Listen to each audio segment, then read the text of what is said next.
Okay, let's see if you could do all of it put together now. What we've got here is we're going to have a vertical reflection with this negative out in front of the whole function. We're going to have a horizontal reflection with this fraction here that's about to get raised to a power. We're going to have horizontal transformation with this x minus 1 out here. And we're going to have a vertical reflection, a vertical transformation. So let's see if we can do this all put together. In fact, if you think you can do this, go ahead and hit pause and see if you get the right answer. And then when you think you've got it, go ahead and start your video again and we'll see if you got the right answer, okay?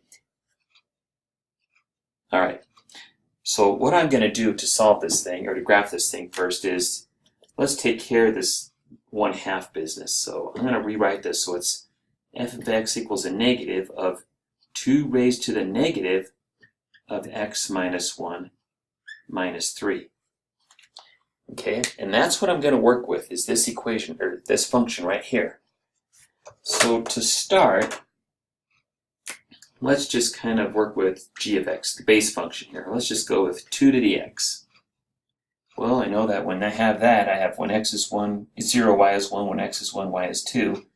And that would have been my original function, right? If it was just g of x equals 2 to the x.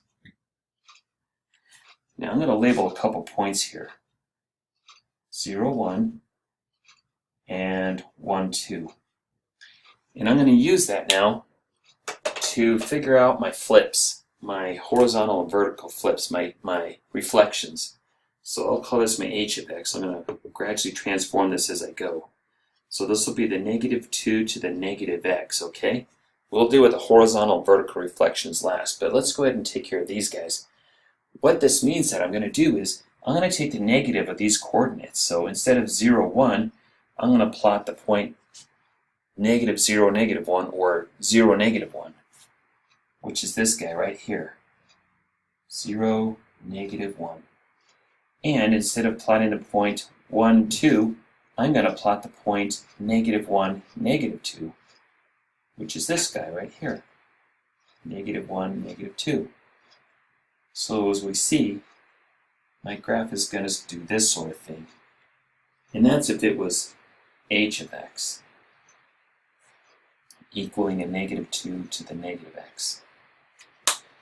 Now that we have the horizontal and vertical reflections figured out, we can go after our transformations now.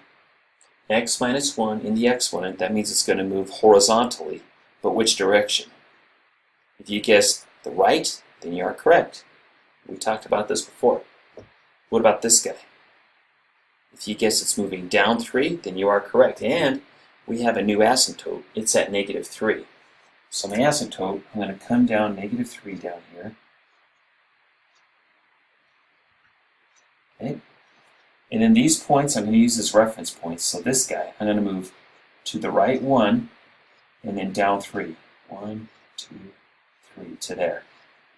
This point, I'm going to move to the right 1, and then down 3. 1, 2, 3 to there.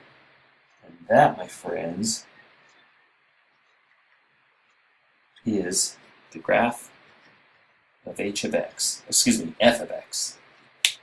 Right there, the blue graph is the final answer. So a lot of times colored pencils and sort of thing kind of helps you figure out how to transform this as we go.